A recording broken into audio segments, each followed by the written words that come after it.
Ils mettent pas safran dans Brenmurung. Attention, chaque chose à sa place. C'est le comble pour le plus grand menteur de l'île, le safran. Le plus grand, égalité avec la pistache. Notre safran pays, c'est du curcuma. J'ai failli dire c'est juste du curcuma, mais franchement, ça lui rendrait pas hommage. On a tellement besoin de lui, et il nous le rend si tant tellement bien.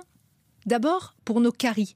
Pas de caries sans safran, mais aussi dans la vie en dehors de l'estomac. C'est connu, et ça marche. Le curcuma, autrement dit le safran pays, nous sauve la peau, au sens propre. Un couteau qui dérape en éminçant les oignons, ça saigne, hop, on fane un petit guin safran dessus et allez, cicatriser. Enfin, cicatriser, on arrête de saigner. C'est connu depuis une éternité. Mais en 1995, les Américains déposent l'air de rien un brevet sur le curcuma pour le soin des blessures.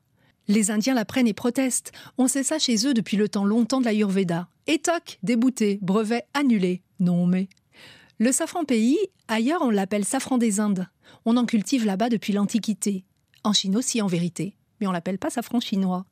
Peut-être parce que les hindous en font une très grande consommation dans leurs rituels. Ce ne sont pas les Indiens qui l'ont introduit sur l'île, mais le botaniste réunionnais Joseph Hubert. Depuis, le safran fait partie de nos icônes. On lui prête 1000 vertus.